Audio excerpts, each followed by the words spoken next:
अयाज भाई, first of all welcome to our show. Thank you. शुरू करते हैं अयाज भाई।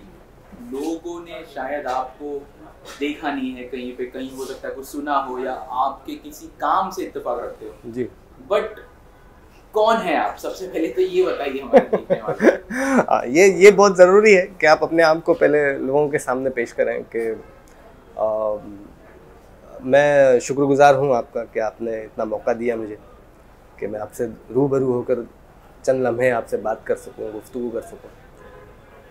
तो मैं ऑडियंस को बताना चाहता हूँ कि मैं एक बहुत ही छोटा सा शायर हूँ जो आजकल एज ए लिरिसिस्ट भी जाना जा रहा हूँ।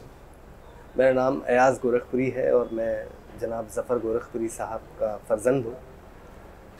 मेरा ताल्लुक़ एक बड़े अदबी घराने से है और मेरी खुशकिस्मती है कि मैंने उस घर में जन्म लिया। गोरखपुर का नाम जहाँ से बड़े अदबा, बड़े शौरा, बड़ा खानवादा, चिराग गोरखपुरी, मजनू गोरखपुरी, मेहदी आफाकी, ज़फ़र गोरखपुरी और भी बड़े नाम उनके साथ जुड़ा हुआ है। तो इसमें मेरे लिए बड़ी बाइसे फ़ख्र तो है ही। ये है कि मैं उस खानवादे में जन्म लिया जहाँ पर मैं सोच भी नहीं सकता था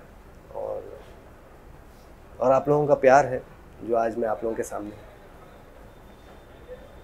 ओके यस भाई, बहुत सारे ऐसे पोएट्स आते हैं, बहुत सारे ऐसे गीतकार आते हैं, बहुत सारे ऐसे लिरिसिस्ट आते हैं जो जिन्हें इंडस्ट्री में भले ही उन्होंने बहुत बेहतर काम किया हो, अच्छा काम किया हो, बट कहीं ना कहीं कुछ कमी हो जाती है।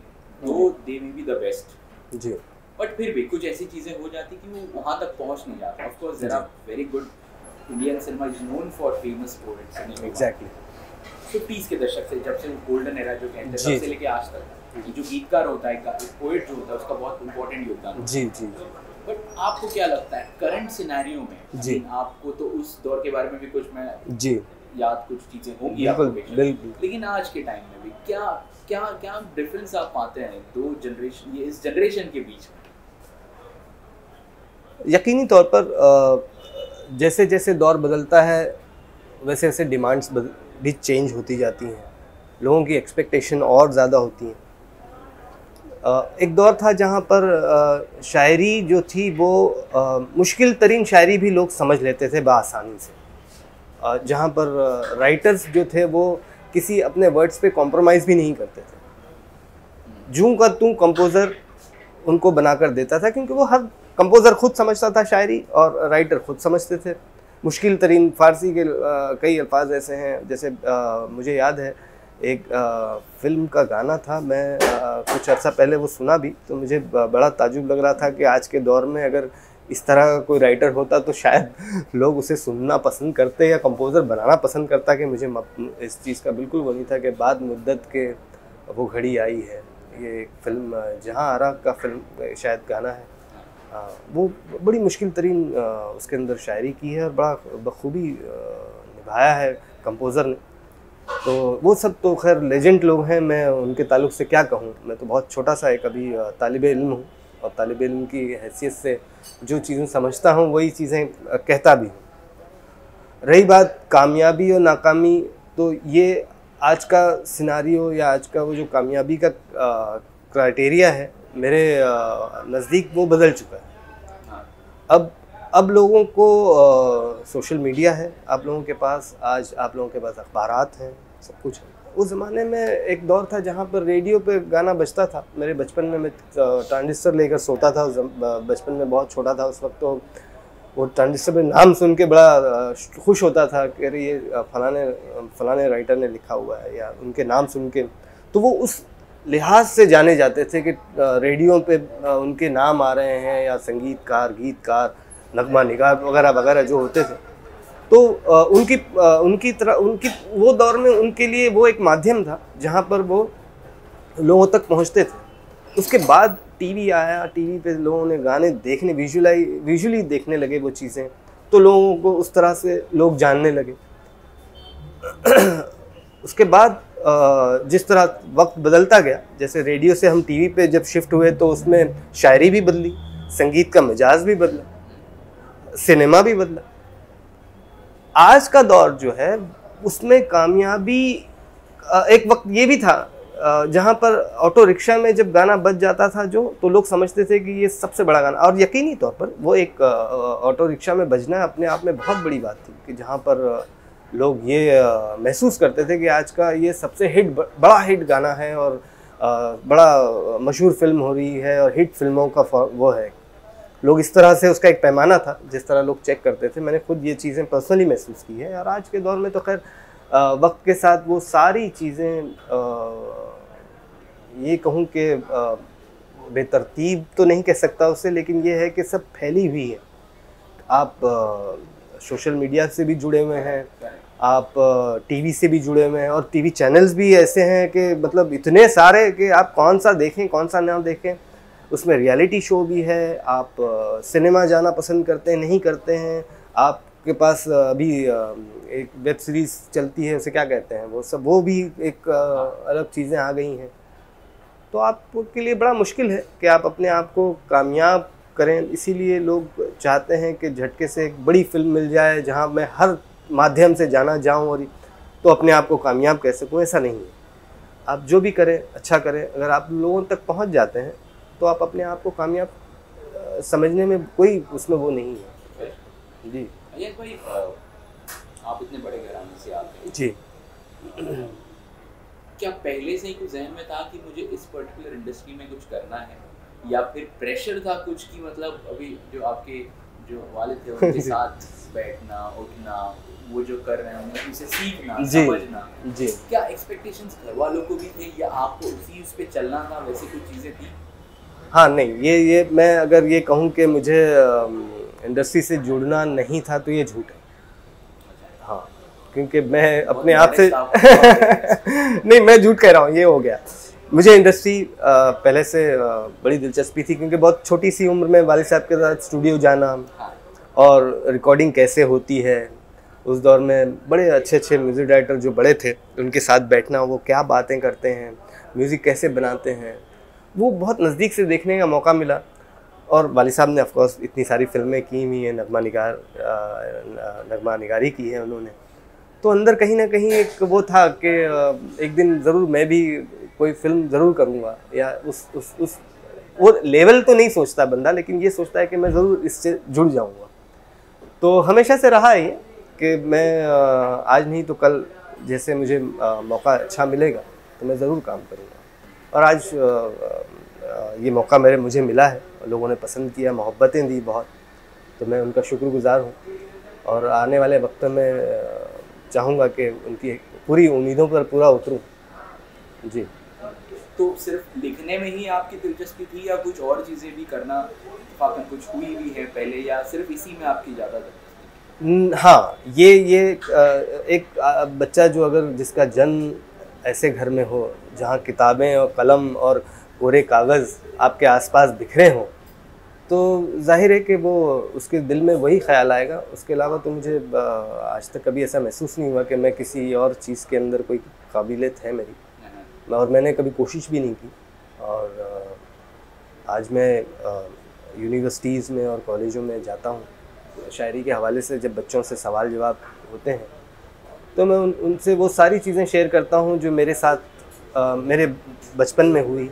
मैंने किस तरह लिखना शुरू किया, मेरे साथ क्या मुश्किलात थी, मेरे वालिद साहब ने कैसे मुझे इस चीज़ के लिए गाइड किया। क्योंकि वो आपके माता पिता जो होते हैं वही आपके सबसे अच्छे उस्ताद होते हैं, वही आपको ज़िंदगी में ना सिर्फ चलना सिखाते हैं बल्कि ज़िंदगी की राहों में आपकी मुश्किलें भी हमवार करते हुए जाते हैं, वो सारा रास्ता बनाते हुए जाते हैं जहाँ पर आपको सही मार्गदर्शन मिलता है या आप सही रास्ते पर चलते हैं। तो वो चीज़ें मैं अपने कॉलेज में बच्चों के साथ शेयर भी करता हूँ, उन्हें शायरी के हवाले से बहुत सारी वो बातें जो उन्हें आज 10 साल के बाद समझ आएंगी। मैं कोशिश करता हूँ कि वो उस तरह, क्योंकि सलाहियतमंद लोगों को आप जब तक उजागर नहीं करेंगे, उन्हें लाइमलाइट में नहीं लाएंगे, तब तक उनकी सलाहियत सामने नहीं आएगी। जिसने हम कहते हैं मौका, अगर किसी को मौका ना मिले तो आप उसके काम का अंदाज़ा कैसे लगाएंगे। तो शुरू से ही मुझे ये इस चीज़ में ये रहा है कि मैं शायरी करूं और कुछ नज़में कहूं और अपनी एक मजमुआ शाये करूं, लोगों में जाना जाऊं। जाहिर है हर बच्चे के ख्वाब होते हैं, इसी तरह मेरा भी ख्वाब था और आने वाले वक्तों में मेरा एक मजमुआ भी आप लोग मंजर आम पर देखेंगे। तो मेरी कोशिश है कि वो जिस तरह भी अभी मुकम्मल नहीं है, इसमें कई 80 गज़लें हैं और नज़में हैं और 80 गज़लें हैं और नज़में हैं, वो मजमुआ है। और वो खुशी है मुझे कि वो नाम भी मेरे वालिद साहब ने रखा हुआ है, ज़िंदगी से वादा है, ज़िंदगी से वादा है। तो मेरे चाहने वाले तो नहीं, मैं सभी को अपना दोस्त कहूँगा, वो आने वाले वक्तों में अपनी दुआओं से मुझे नवाजे और मेरी कोशिश है कि मैं वो जल्द से जल्द वो मजमुआ आप लोगों तक पहुँचा सकूँ। इंडस्ट्री में आना, अपने आप को लोगों के सामने पेश करना अपने काम के ज़रिए, अपनी एक इम्पोर्टेंस लोगों के सामने दिखाना आपके काम के ज़रिए, ऑफ कोर्स, क्योंकि दूसरी सब चीज़ें जाहिर सी बात है इंडस्ट्री में आजकल हमें बहुत कम दिखाई देती है। जो अच्छा करेगा वही बिकेगा, वही उठेगा। लेकिन इस सब के साथ साथ do you find yourself, I mean कोई आपके आइडल है जिसको आप देख के, ऑफ कोर्स आपके वालिद साहब तो नहीं, बट इनके अलावा कोई आज के वक्त में आपको लगता है कि नहीं, ये इस तरह से काम करने से और बेहतर चीज़ें हो सकती है in terms of music, in terms of write-ups, जो फिल्म में भी जो आप कर रहे हैं जी, तो आपको लगता है कि और चीज़ें बेहतर हो सकती हैं इस जनरेशन में, और किसी आप आइडल मानते हैं? देखिए ये बहुत अहम सवाल है आपका, जो क्योंकि जिस तरह से आज शायरी का दौर है, ना सिर्फ फिल्मों में मैं कहूँगा, हाँ सभी आज और ना कोई पर्टिकुलर इंडस्ट्री में, हर जगह आज शायरी का जो मिजाज है वो पूरी तरह उस पर एक ज़र्ब लगी है। यानी ये कहूँ कि वो उस पर एक बहुत उसका वक्त जो है वो बहुत एक सांस बस मुश्किल से ले रही है, या ये कहूँ। लेकिन उम्मीद ये है कि जब इस तरह की हालात बनते हैं तो वो फिर नई कुछ चीज़ें होती हैं जहाँ शायरी का वो दौर आ जाता है और लोग उस तरह से लोग पसंद करना शुरू करते हैं। रही आइडल होने की बात, तो आपने सही कहा मेरे वालिद साहब, क्योंकि आइडल आप अपनी ज़िंदगी में मैं समझता हूँ, मेरी ज़ाती राय ये है कि उसी को मानते हैं जो आप सबसे ज़्यादा जिसके करीब होते हैं। आप किसी को देखकर, उसकी आदतों को देखकर, या उसकी हर या उसके कलाम को पढ़कर आप उससे अपना पसंदीदा ज़रूर बना सकते हैं, लेकिन आप उसको अपना आइडल नहीं बना सकते।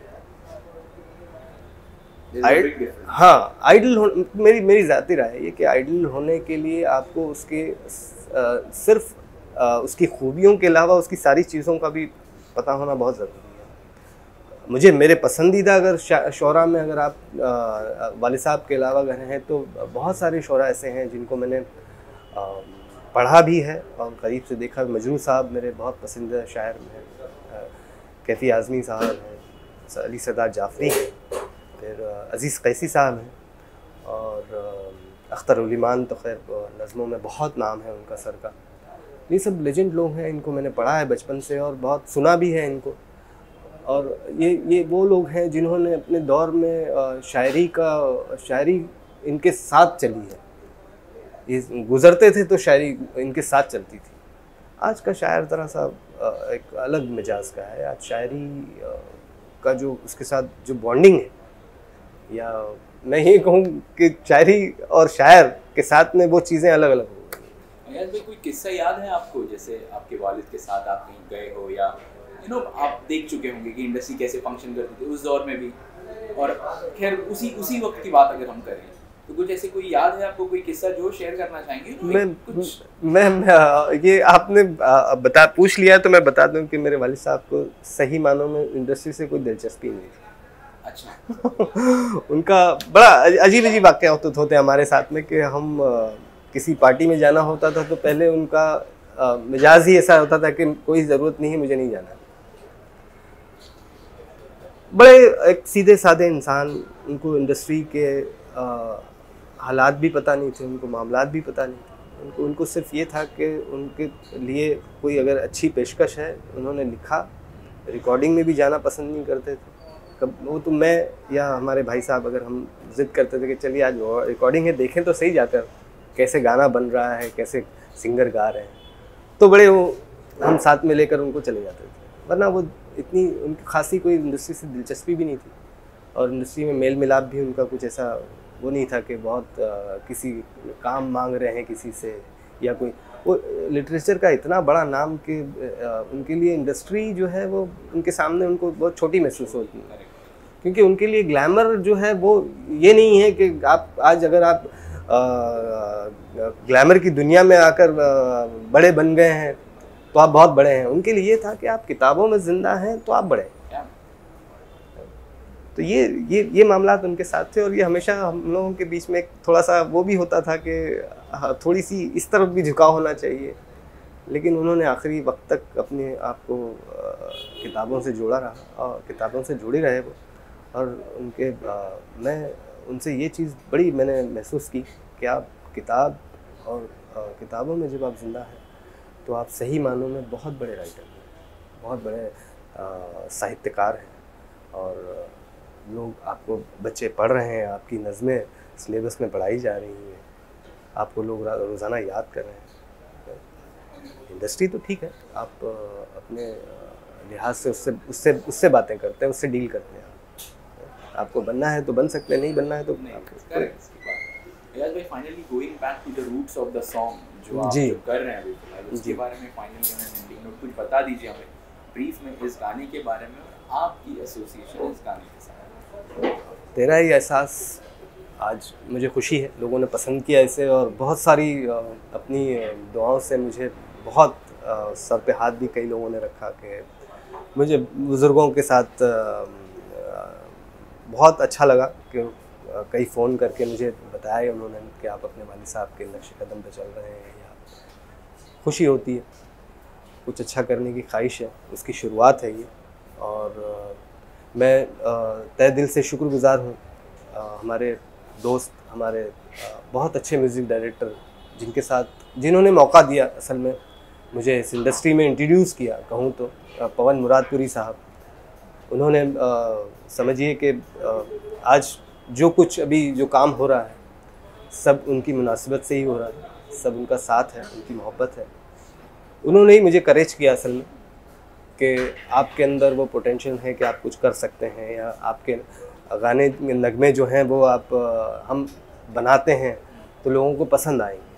तो ये जो अंदर से जो उन्होंने फील पैदा किया मेरे अंदर, क्योंकि मैं एक दौर को समझना ज़रा मेरे लिए एक शायर के लिए मुश्किल होता है, वो दौर नहीं, फिल्मी दौर, कि क्या लोगों का मिजाज है, कैसे लिखा जा रहा है, लोगों को क्या पसंद आ रहा है। तो हमारे वो जो कंपोज़र हैं पवन मुरादपुरी साहब, उन्होंने थोड़ा थोड़ा मुझे इस तरह गाइडेंस के तौर पर हमेशा करते भी हैं। वो आने वाले वक्तों में हम 2-3 फिल्में कर रहे हैं, 2-3 वीडियो और आ रहे हैं हमारे, और वो उम्मीद करता हूँ वो भी चीज़ें आप लोगों को पसंद आएंगी, और इसी तरह से आप हमें दुआ हमारे लिए करते रहेंगे। On that note, here's wishing you all the very best. Thank you, sir. Thank you.